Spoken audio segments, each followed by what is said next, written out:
News Nation working to uncover the mystery in our skies, revealing brand new video of an alleged UFO retrieval. Take a look at your screen. Footage that was never before seen until last night's special report, going viral today. A white egg-like object with no visible propulsion system or engine. Whistleblower Jake Barber sitting down with our News Nation special correspondent Ross Coulthard, breaking down shocking claims about an alleged UFO crash retrieval program.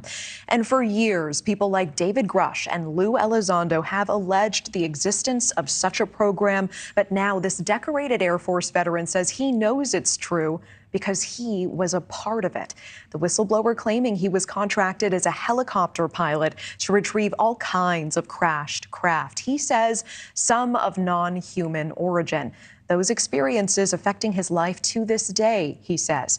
And he is not the only one, with multiple others trained at the elite levels of the U.S. military also coming forward. For more on this, we're welcoming in Nick Pope. He previously served as a UFO investigator for the UK Ministry of Defense. And Nick, it is good to see you again this evening. And you were trained at looking at evidence of UAPs. So let's start with the new video that is now really racking up views tonight. What do you see in it? And what do you make of the egg-shaped object? Is it in line with the other accounts that you've seen? It's consistent with some, but absolutely, as you say, the story is going viral on social media. Everyone's got an opinion on this, so it seems. As you say, there's no visible means of propulsion here, no wings, no fuselage, no engines. And look, if this is some sort of reconnaissance device, for example, the Pentagon could very quickly put this whole story to bed and say, look, you know, what you're looking at in this footage is X. But so far as I'm aware, they've not said that. So the mystery continues, but we still, you know, the picture only tells us so much. What we really need now is more information. Where was this picked up? Where was it dropped off? Where is it now? Yeah, and what else do you make of the whistleblower's claims at the center of all of this, Jake Barber? Anything standing out, and what more questions do you have? Well, clearly the raw emotion that we saw from him was visceral, and you know, this sort of reaction is very interesting, and I hope that my understanding is that this is now with the Senate Intelligence Committee. I don't know whether he has formally testified to them behind closed doors or just had informal discussions with staffers, but they've got to get to the bottom of this, and they and indeed others in Congress have now got to take his story, piece it together with what we're being told by people like David Grush and Lou Elizondo, who you mentioned, and really say what the big picture is here.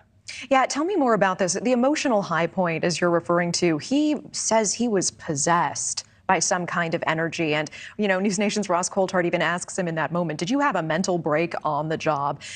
Did this account make you dismiss, make you question the credibility of his report?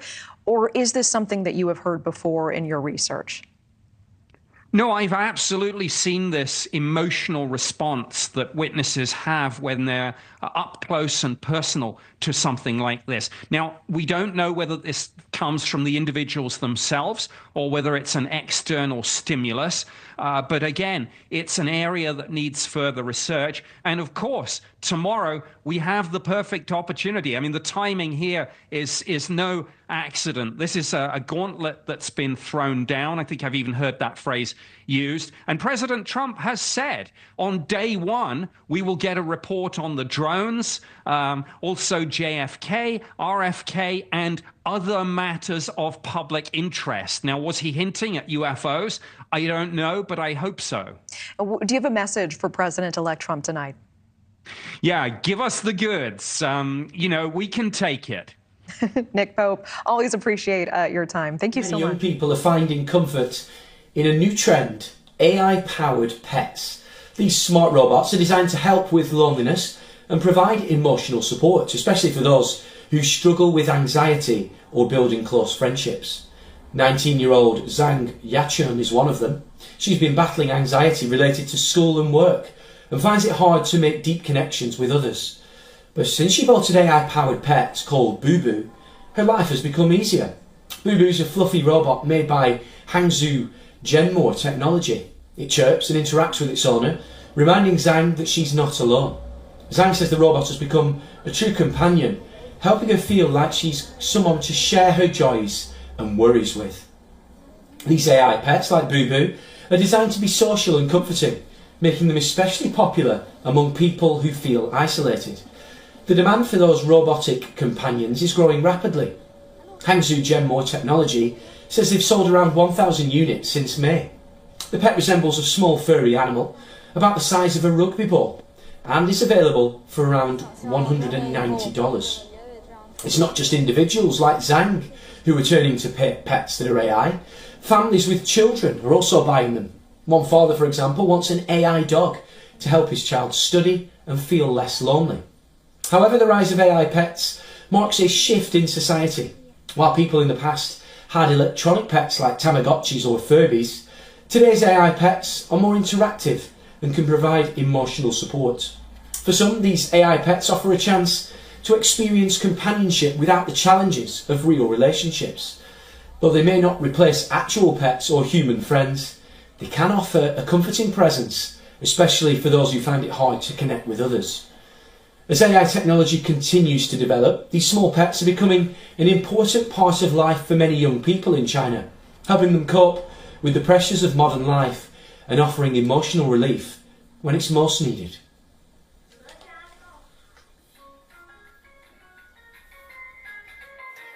This is going to be a rare and extremely disruptive winter storm with snow and ice across the far south, parts of the country where snow and ice is very unusual. There's less equipment to deal with it, as you mentioned earlier, and we're expecting it's going to be a complete travel shutdown here for a couple of days, it looks like, across the I-10 corridor. Big problems on I-10. There will be some power outages in some areas, and the extreme cold that will be associated with the storm will make this cleanup process slow. So this is going to be a high impact and major snow and ice storm. And it all gets going as we go through later today into this evening. It starts slowly, but it's going to ramp up pretty quickly here. I think that's a key point, as you can see the moisture gathering here, and now you start seeing some rain along the Texas coast. That's all in the green shades there. But the blue is snow and the pink is an icy mix. And as we put that into motion, watch how that area blossoms. It really grows here through the overnight hours tonight and into the first part of tomorrow. So tomorrow morning at 5 o'clock Central Time, it's snow, and it's snowing hard across the Houston area out toward Lake Charles. And this is going to be a several-hour period of substantial snow from Houston to Beaumont out toward Lake Charles and eventually into New Orleans by midday tomorrow. Road conditions are going to deteriorate rapidly. And again, along Interstate 10 in particular, that snow and sleet freezing rain will shift to the east and eventually up I-95 in the Carolinas. So in these areas, we're going to be dealing with major travel impacts. Here's the icing risk. Couple of areas that we're more concerned about with ice, especially freezing rain. That's rain that's falling and freezes on cold surfaces like power lines and also roadways. That would be across South Texas, especially from San Antonio toward Corpus Christi. And then another area of greater concern across North Florida from Jacksonville toward Savannah, Georgia. And that's where there can be an elevated risk for power outages. But one of the things that our team of 100 expert meteorologists, our snow experts and our icing experts were talking about today is that this press of Arctic air is so impressive that this may in a lot of places end up being sleet and snow, Melissa, versus a freezing rain concern. And those totals are still very impressive here for the southern U.S. as we talk about what may not be records in every city, but certainly challenging a couple of the top snow events here in many cities. Looks that way. We're talking about a widespread 3 to 6 inches of snow near the Houston area along I-10 out toward New Orleans here, which is a very significant snow, as we mentioned. 10 is going to be extremely dangerous and difficult travel here. Remember, in this part of the country, there are many elevated bridge surfaces and elevated roadways, and that's going to add to the problems here. There will be a narrow strip of 6 to 10 inches from the northeastern suburbs of Houston out toward Lake Charles, paralleling I-10. 1 to 3 inches, though, along the Gulf Coast from New Orleans, further eastbound toward portions of North Florida. And there can be a little bit higher snow totals across ports of South Carolina and the North Carolina coast as well. So big time travel problems on the roads and the airports. Great time to download the AccuWeather app. You could use the Wintercast feature to see how much snow we're expecting in your backyard, plus the prospects for a little bit more, a little bit less. Great planning tool for you to help you to be best prepared and stay safer.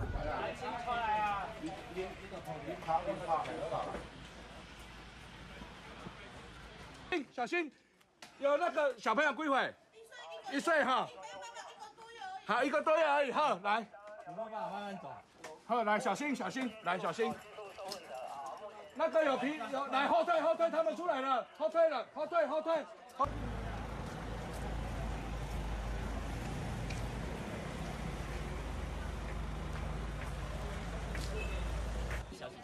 哎，对，来2个大人，他们报案的。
破门了，来，可以出来了，还有办法走吗？来，进门出来了，小心，有那个小朋友归回。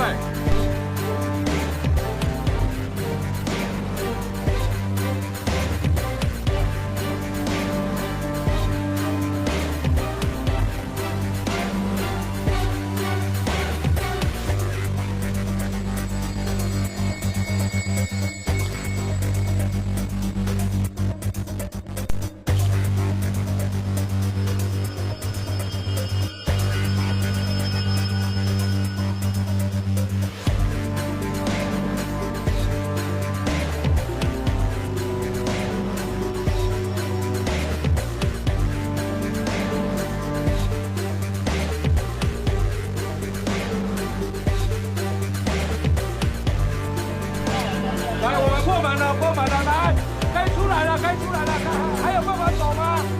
来，进门出来了，小心，有那个小朋友归回。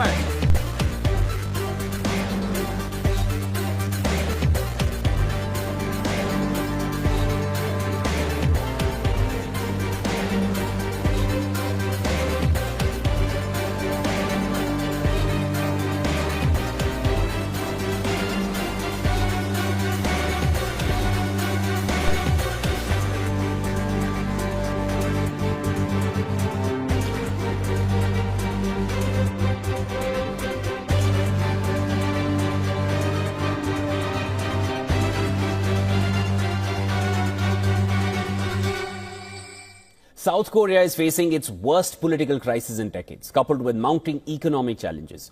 President Yoon Suk-yeol's failed attempt to impose martial law and subsequent arrest has plunged the country into political instability. Meanwhile, Donald Trump's re-election in the US is compounding economic pressures with threats of new trade tariffs targeting South Korea's record trade surplus with the US.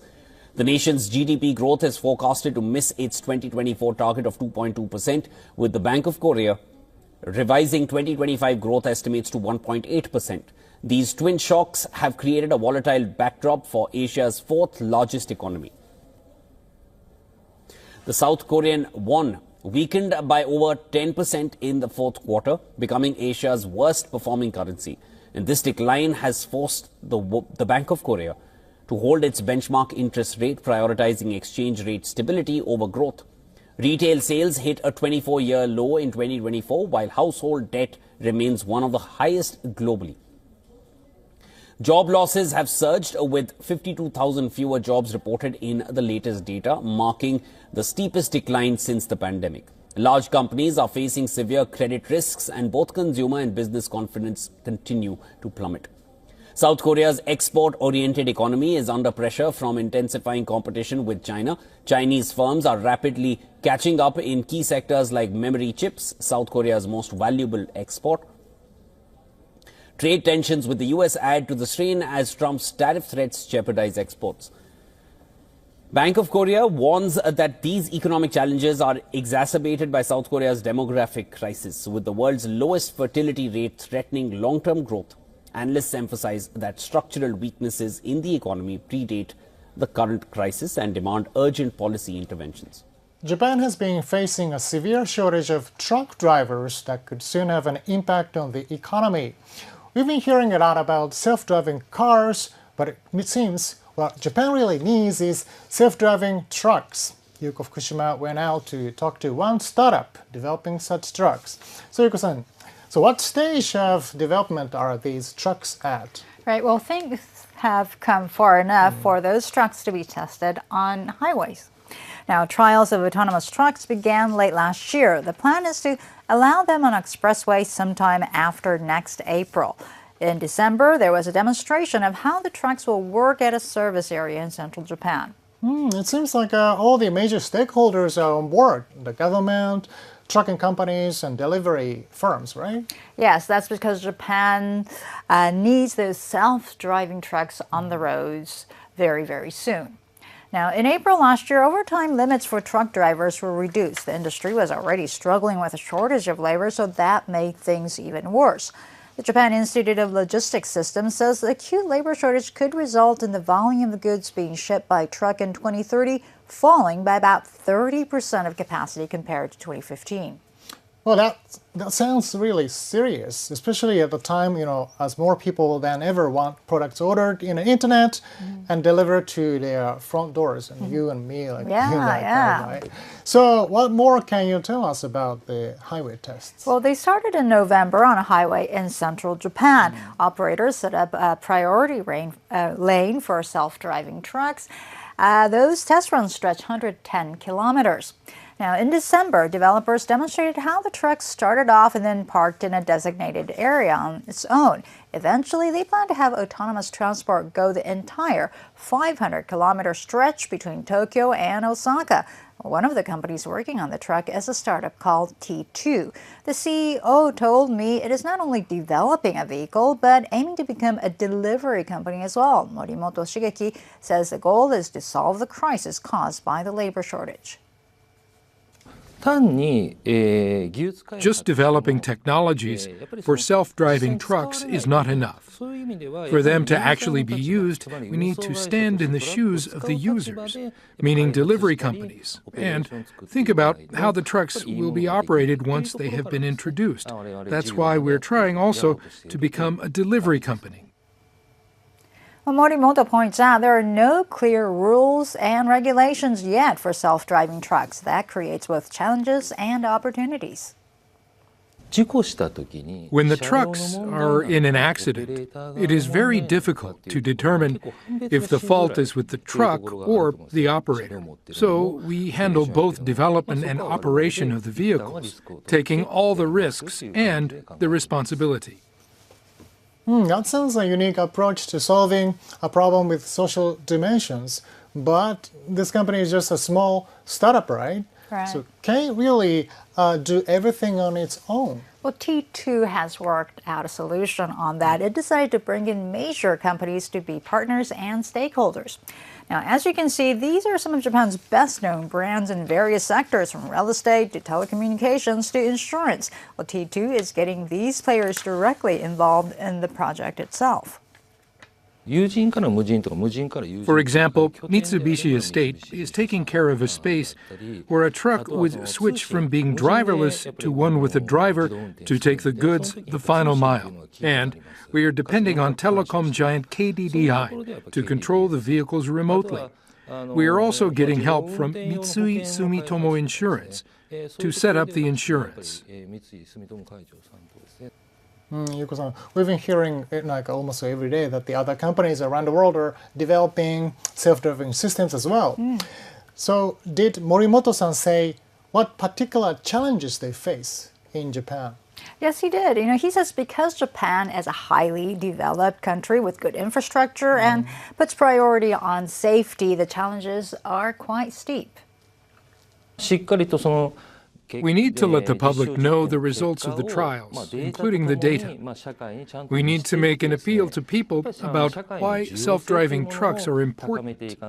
We can't do this business in Japan if we skip this process. In that sense, we need to tread very carefully. That's the difficulty with launching a new technology in Japan.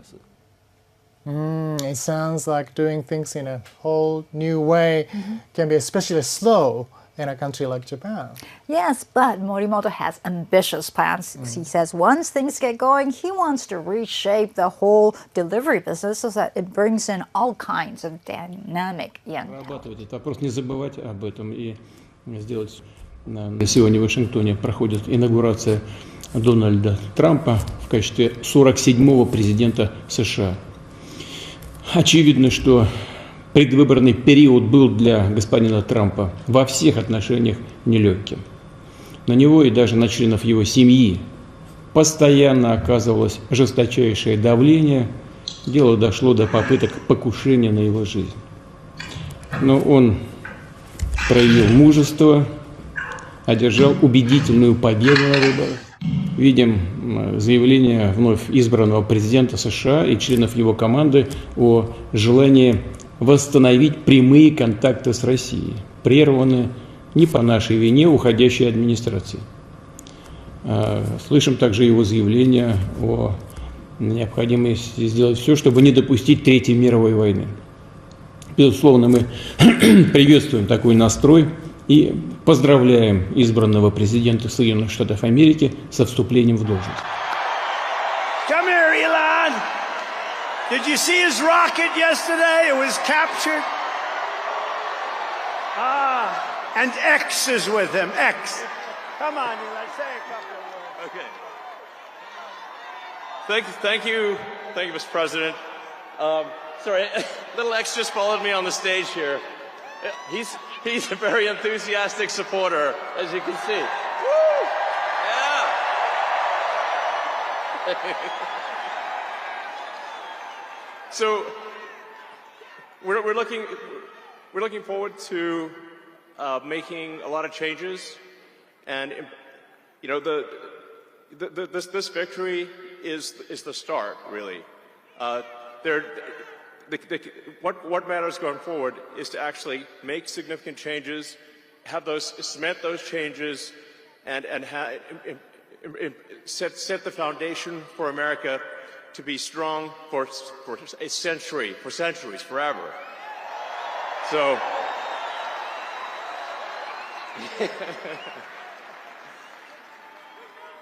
and make America great again. Yeah. So, yeah. So anyway, we're gonna do great things here. Thank you.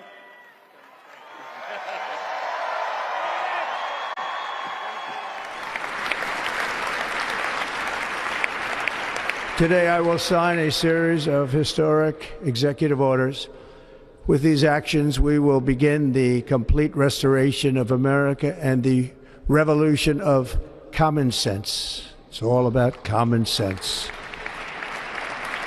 First, I will declare a national emergency at our southern border.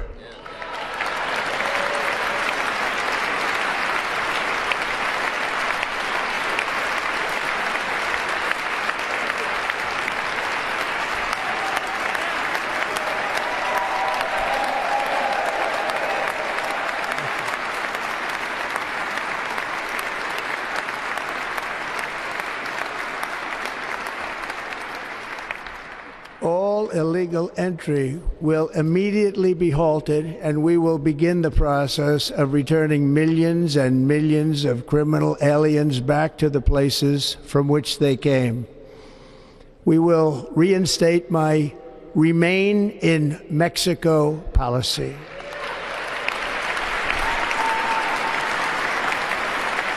I will end the practice of catch and release.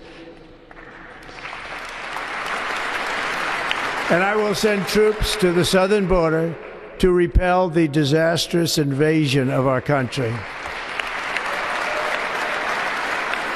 We'll also be designating the cartels as foreign terrorist organizations.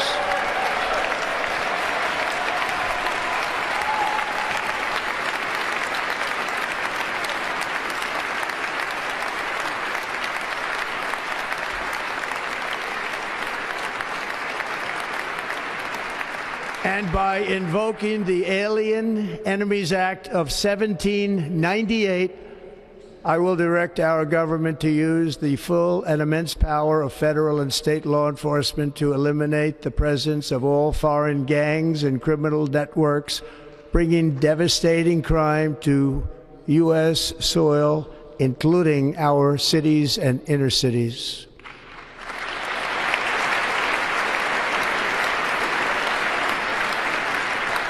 As Commander-in-Chief, I have no higher responsibility than to defend our country from threats and invasions, and that is exactly what I am going to do. We will do it at a level that nobody's ever seen before. Next, I will direct all members of my cabinet to marshal the vast powers at their disposal to defeat what was record inflation and rapidly bring down costs and prices.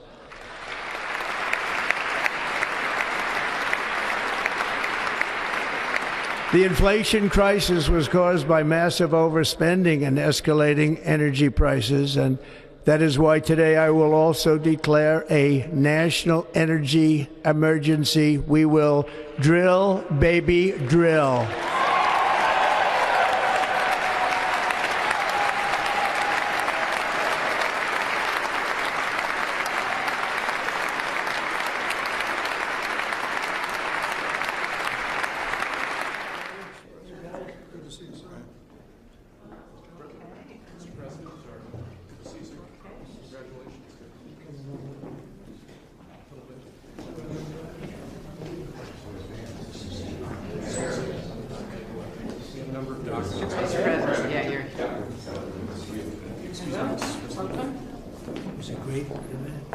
We went to the helicopter. It was freezing.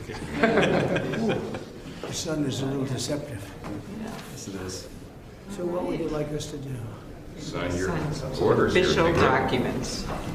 Okay, I assume they're going to be happy with these documents? Yeah, we might not be here. It's the next step. It's a tradition. Sir, the first is 22 cabinet and cabinet level appointments for your signature. Okay.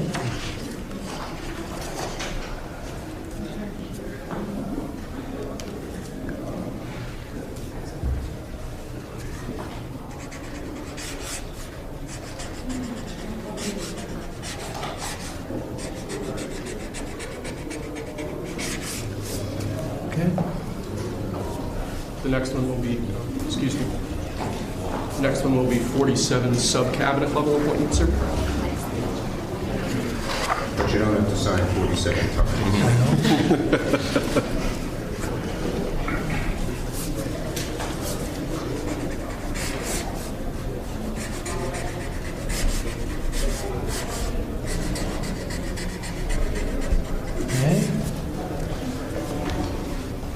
Thank you, sir.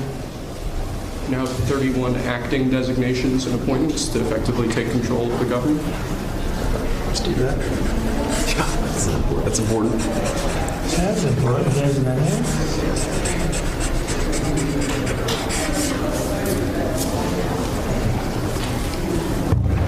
And we have 15 commission chairman and acting chairman appointments.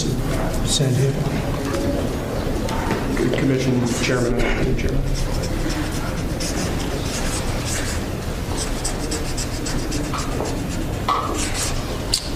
he was #1 at Harvard also. You know that? Good counsel. They have something in common. Thank you, sir. Lastly, we have a proclamation ordering that on all future inauguration days, including this inauguration day, that flags shall be flown at full mast. Very important.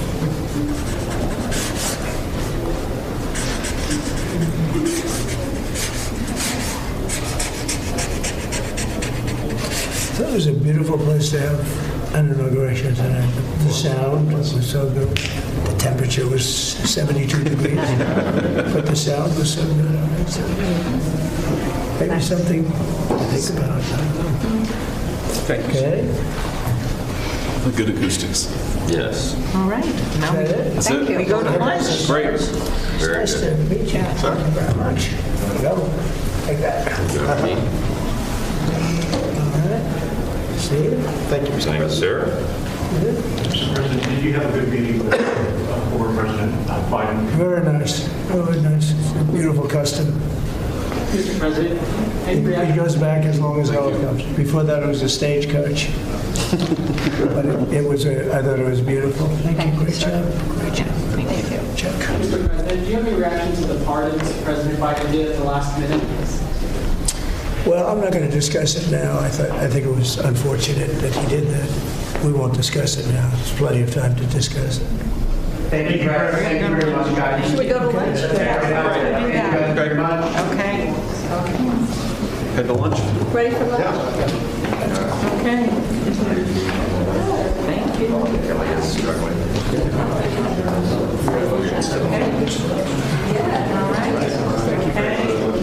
That was 3 times the number of appointments you did in 2017, sir. On day one, plenty of time. Just getting started. A lot of good work to do. So where are we going to stop there? Good counsel. Try to look at your documents. So that's when they get green.